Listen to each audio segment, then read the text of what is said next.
Buenas tardes, profe. ¿Qué tal? Buenas tardes. Buenas tardes, profe. Buenas tardes, buenas tardes.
Buenas tardes, profe.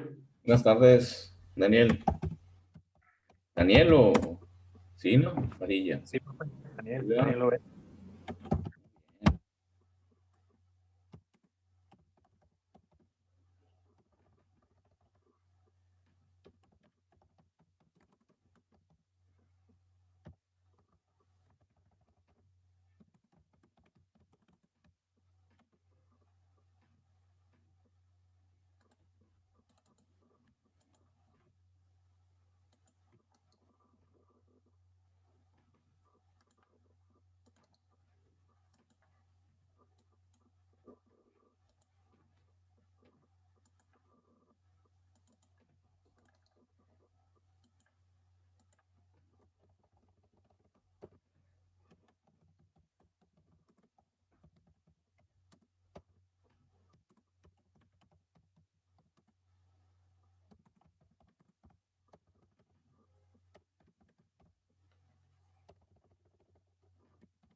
Ok, vamos a comenzar. ¿Quién nos falta? A ver, Mirna, Sergio, Alondra, Daniela, Lubán, Rosa, Carlos, Daniel. Es Elisandro.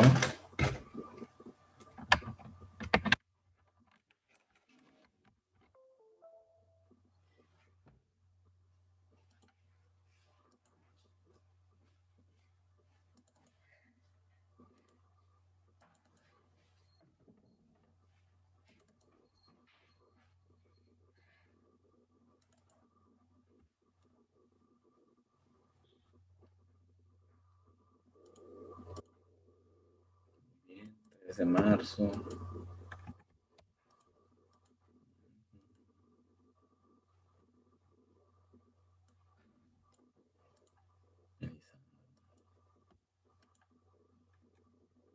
Bien, nos quedan por exponer Daniela y Alondra, que van a exponer sobre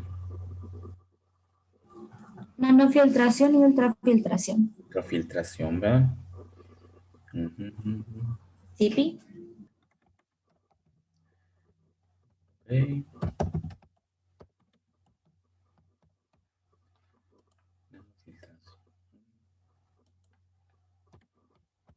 Y ultrafiltración.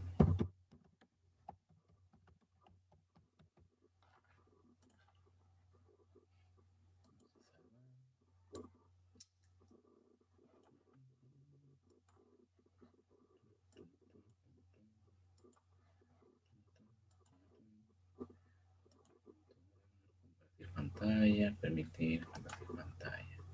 Listo, Daniela, ya pueden compartirlo. Ok, profe.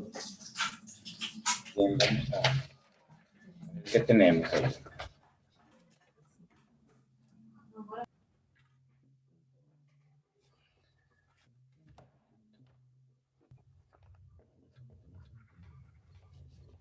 Miércoles. ¿Se ve la pantalla? Sí, ya se observa. Ok. Pues cuando usted diga, profe.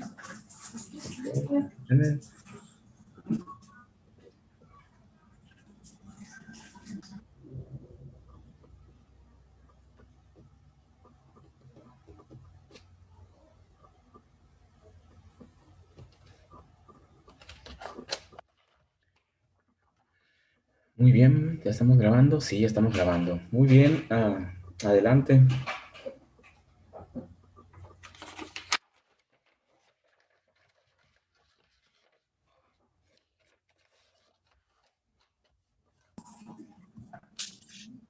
Ok. Pues empezamos. Buenas tardes, compañeros y maestro. Nosotros somos el último equipo. Le vamos a exponer sobre la nanofiltración y ultrafiltración. El equipo está compuesto pues por Alondra Valenzuela y aquí pues su presentante Daniela. Muy bien, Daniela. Antes de nada vamos a dar como una breve introducción que es filtración por membrana.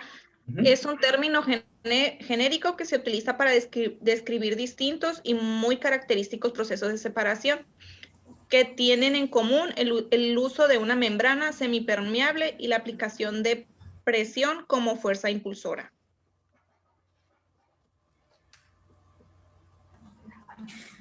Pues lo que es la filtración por membrana tiene maneja cuatro procesos en los cuales se explica lo que, más adelante vamos a explicar lo que es la microfiltración, la ultrafiltración y la nanofiltración, que es lo que ahorita nos toca exponer. La ósmosis inversa entra también, pero pues ese es un tema que anteriormente ya se tocó. Okay.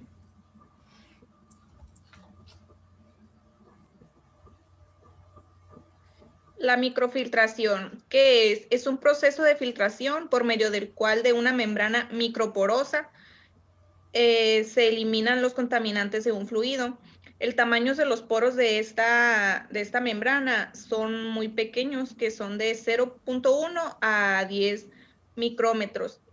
¿Qué es una membrana microporosa? ¿Qué se entiende por microporosa? Microporoso es un tipo de material que tiene poros menores a 2 nanomicrómetros, o sea, son unos poritos bien chiquititos. Las únicas sustancias a las que no se les permite el paso suelen ser los sólidos en suspensión, las bacterias, y pues como les dije, el tamaño de la membrana tiene poros de 0.1 a 10 micrómetros.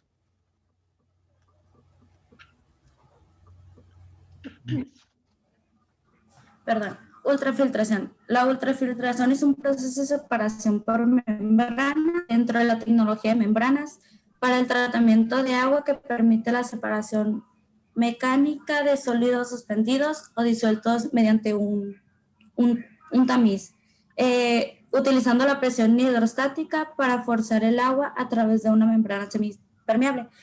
Se utilizan membranas con poros más grandes y con presión relativamente baja. Se separan partículas con un tamaño de 0.001 micrómetros a 0.01 micrómetros. Este permite el paso de sales, azúcares, ácidos orgánicos y péptidos pequeños, pero no de proteínas, grasas y de polisacáridos, así como se muestra en la imagen. Las características de la ultrafiltración, actividad, las diferencias de presión requeridas son bastante bajas, son membranas porosas y se clasifican por el peso de corte molecular y tienen un tamaño de poro que permite separar sustancias de partículas de distintas naturalezas, como las que mencionó la compañera.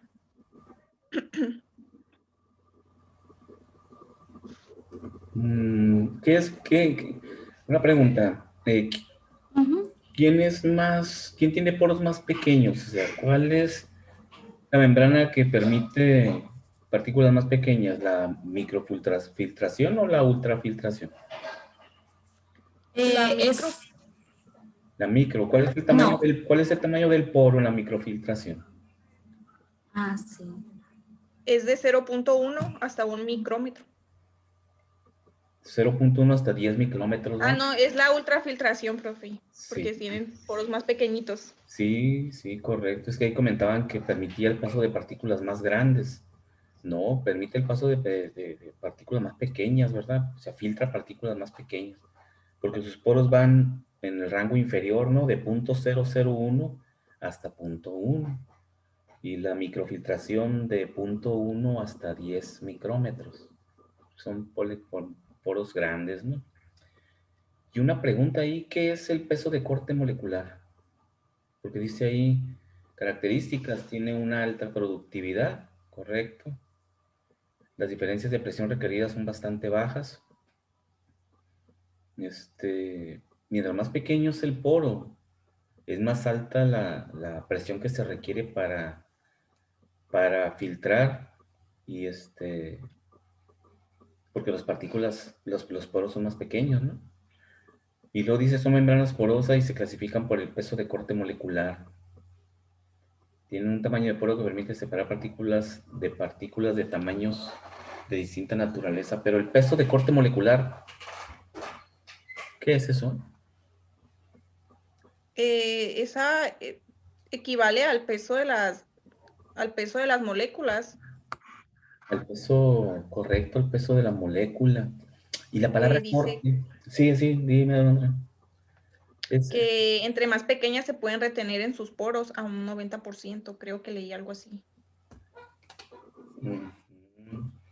Sí, correcto, tiene un valor, un porcentaje que va entre el 90 y 95. Hay membranas del 96% de peso de corte molecular y como dices tú, pues es realmente el tamaño de la molécula. Hay moléculas que van entre 1000, 2000, 3000, 5000 gramos por mol, ¿no? De peso molecular, porque recuerden que son moléculas muy grandes, ¿no? Son moléculas que contienen incluso cientos o miles de átomos unidos en esas macromoléculas, sí, principalmente las moléculas orgánicas. Son moléculas enormes, de pesos moleculares enormes. Entonces, ese peso de corte molecular nos indica el tamaño de la molécula y nos indica el tamaño posible los posibles tamaños de los poros. Porque recuerden que las moléculas no son simétricas, ¿verdad?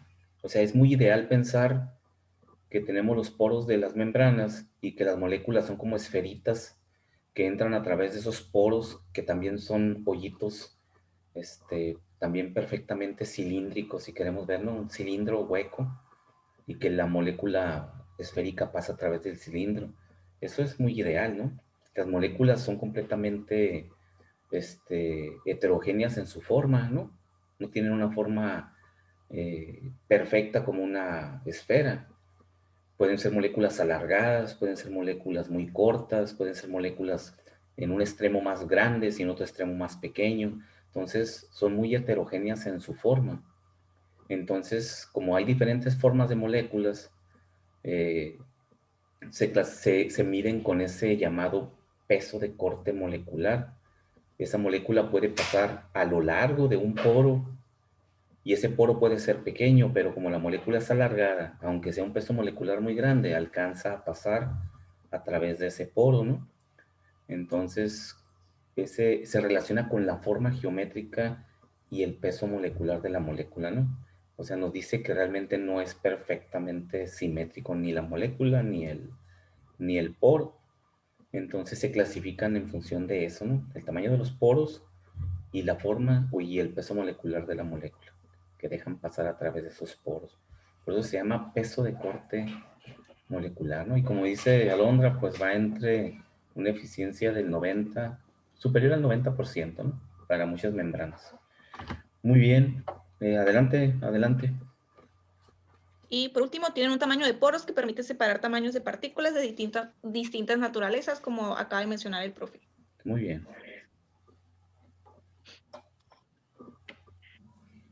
Aplicaciones.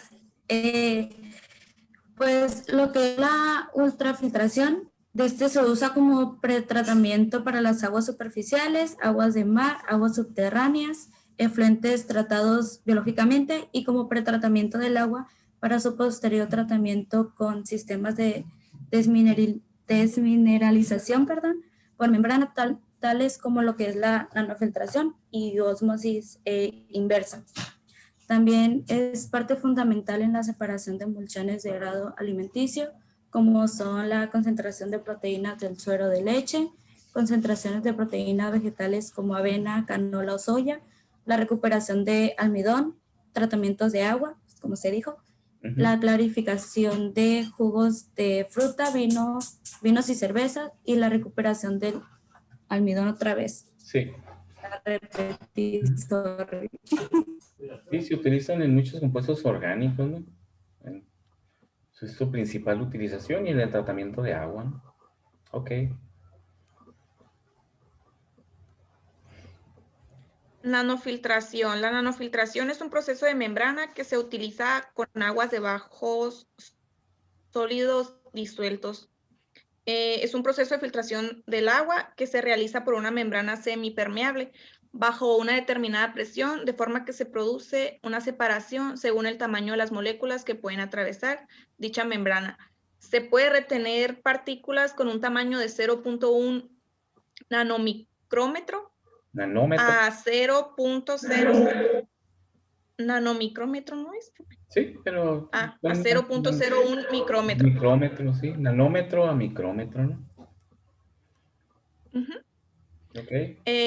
La nanofiltración permite el paso de iones pequeños y bloquea tanto los iones más grandes como la mayoría de los componentes orgánicos. Y pues es igual que la ultrafiltración. Y el tamaño de los poros de la membrana nunca es aproximadamente de un nanomicrómetro. Nanómetro, ¿no? Es que estás Sí. confundida ahí. Namómetro. ¿Cuánto equivale un namómetro en metros? ¿Quién se acuerda?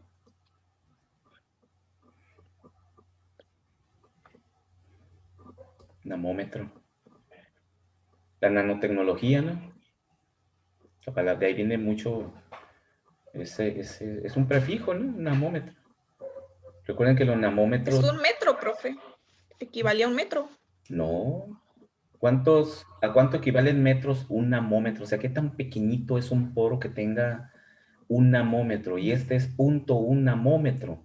Es la décima parte de un namómetro. Es mucho más pequeñito. Casi ahí ya podemos expresarlo como un picómetro, ¿no? Un picómetro. Profe, Mande.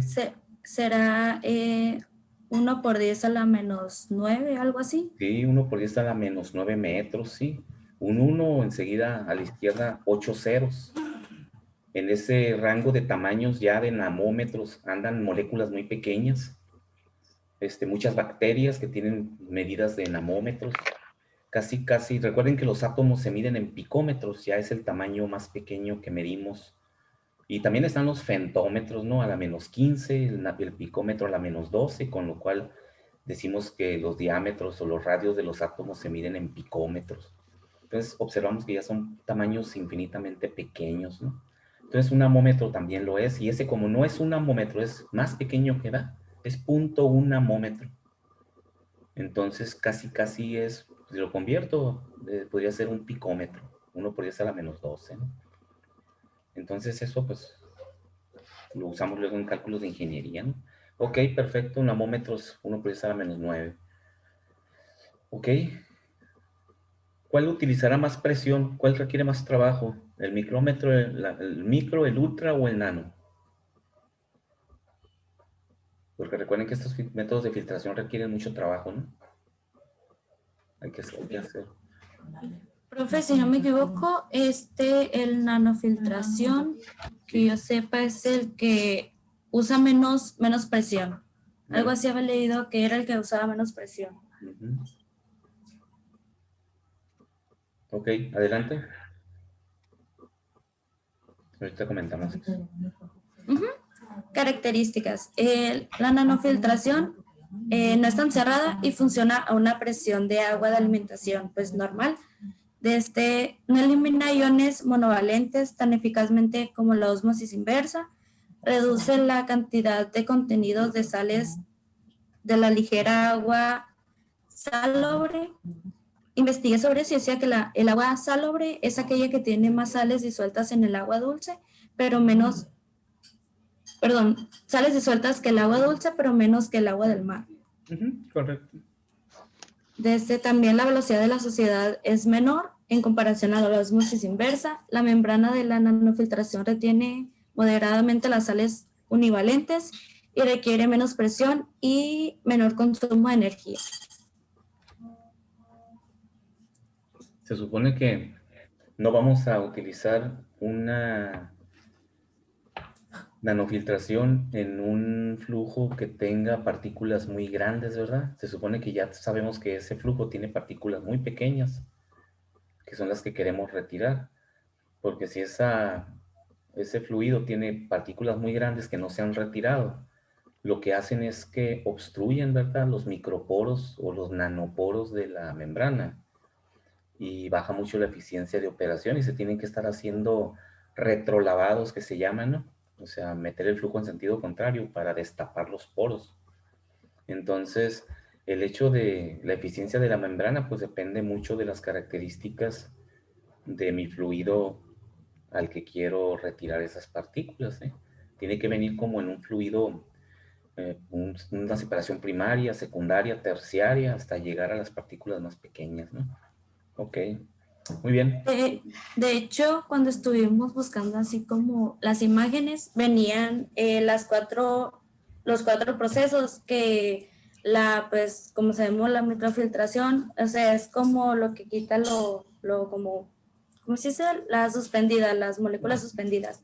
Ya la ultrafiltración ya quita como las proteínas, todo el show, y se ve cómo es que el agua se va como limpiando en cada etapa. Correcto, sí, está en serie, ¿verdad? Va de mayor a menor tamaño. Al final ya retiramos virus y ese tipo un virus pues son las partículas de proteína más pequeñas que existen, ¿no? Y se retiran mediante nanofiltración, ¿verdad? Muy bien, adelante. Sí.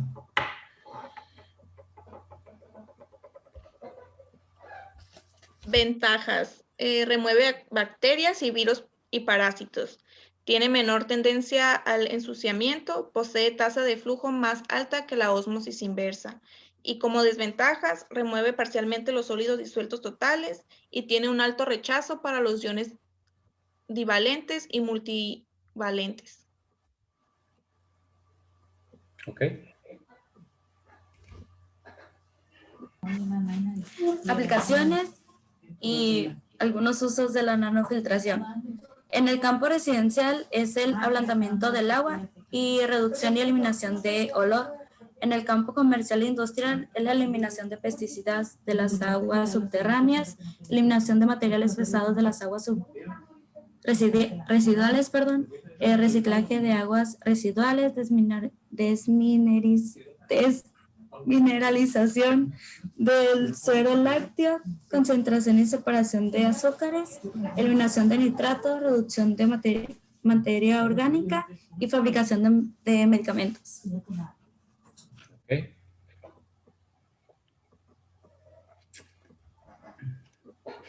Y por último, les queremos mostrar un video de cómo es el proceso de ultrafiltración para que les quede un poco más claro.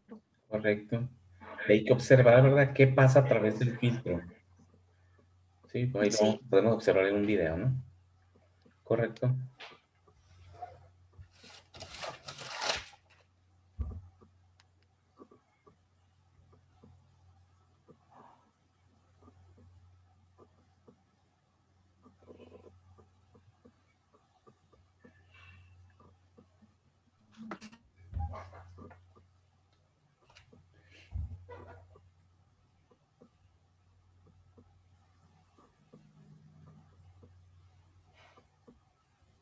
Proceso de purificación de agua con una membrana de ultrafiltración. Los beneficios de este proceso: fácil instalación, larga vida útil, bajos costos de mantenimiento y operación, bajo consumo de químicos y fácil tratabilidad de aguas a tratar. El proceso puede ser usado para ríos, quebradas, agua de lluvia y entre otros. Es un proceso innovador de purificación de agua. Como primera parte, contiene un pretratamiento de sistema de coagulación o floculación. Este tratamiento puede ser renal, necesario. Aquí se adiciona un modificador y se le adiciona también el coagulante. Ingresa por la parte inferior del tanque. La salida del agua ya tratada es por la parte superior del tanque. El diámetro de la membrana, 0.03 micrómetros de diámetro. Es decir, este es el diámetro del poro de cada membrana. Esto para que las bacterias y virus no puedan ingresar a la membrana, por ser considerablemente más pequeña que ellos. Proceso de ultrafiltración. Ultrafiltración.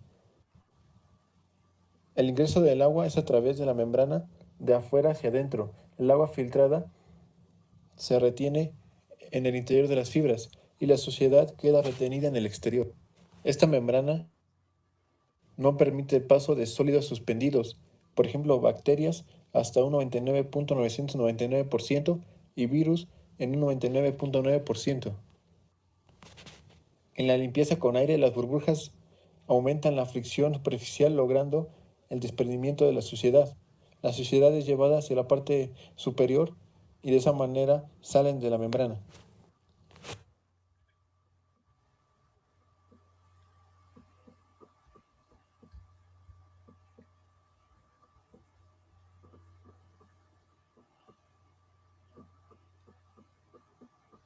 En el proceso de limpieza con agua, este es más sencillo y fácil. El agua ingresa por la parte superior y va recorriendo todas las fibras hasta limpiarlas y desprender toda la suciedad, dejándola y depositándola en la parte inferior.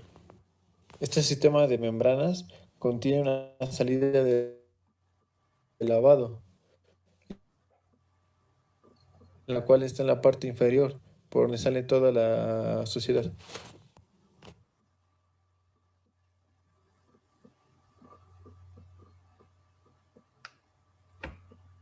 En el proceso de enjuague, el enjuague permite cerrar el ciclo de lavado y reactivar la segura operación.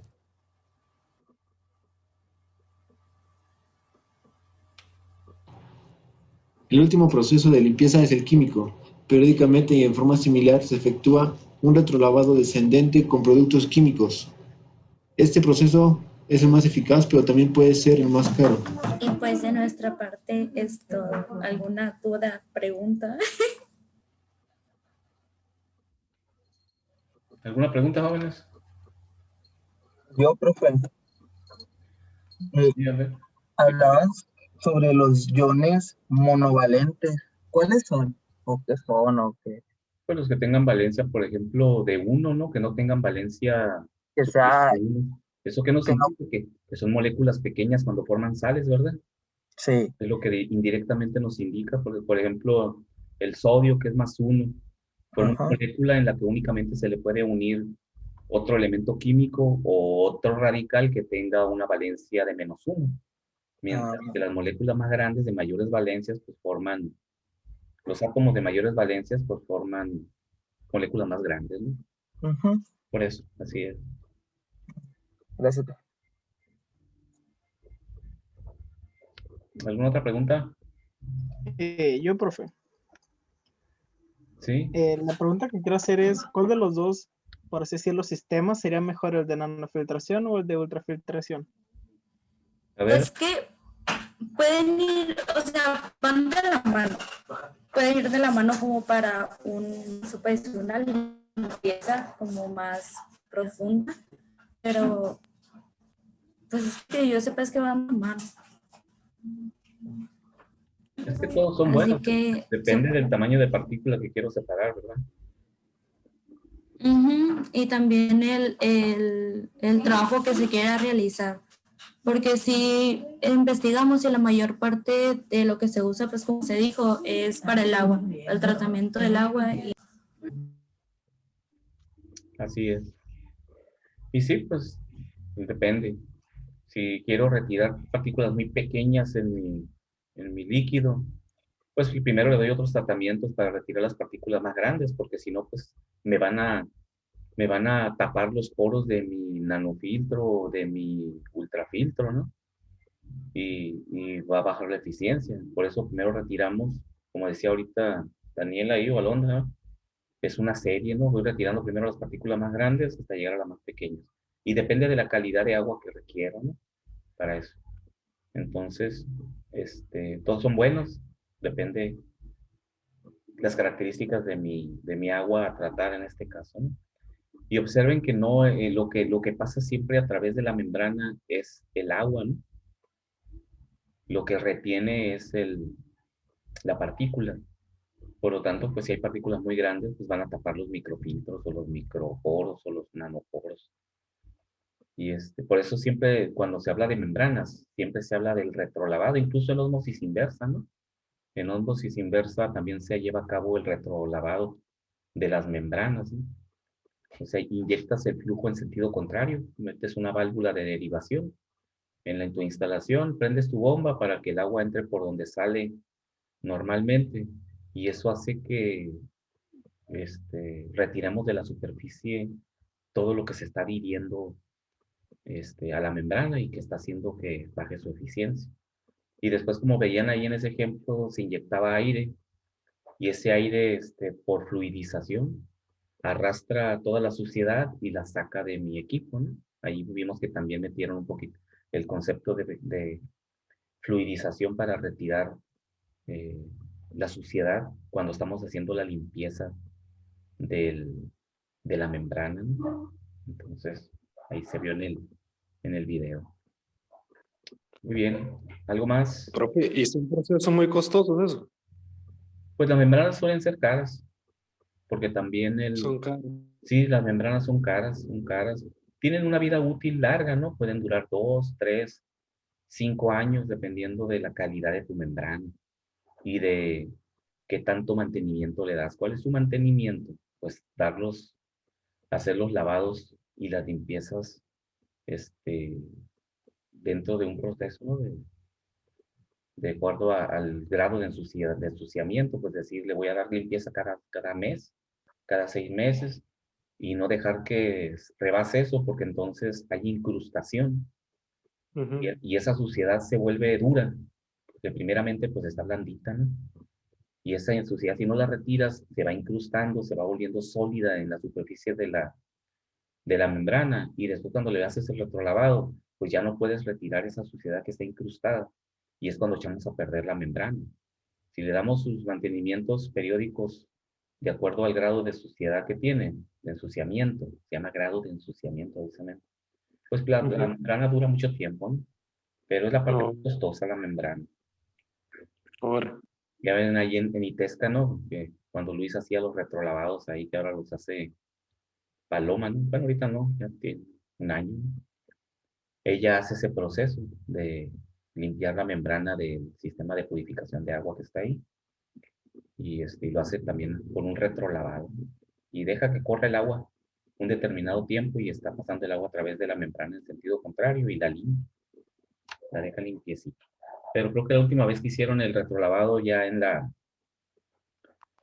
planta, ya los resultados del análisis después de haber hecho el retrolavado mostraban que no estaba ya limpiando, reteniendo en forma adecuada, y me acuerdo que se cambiaron las membranas.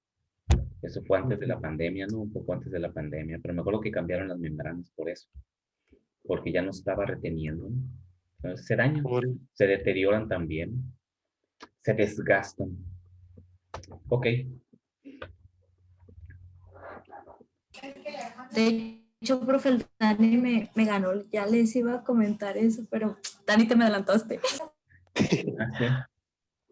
No, pues te ganó el tirón, Daniela.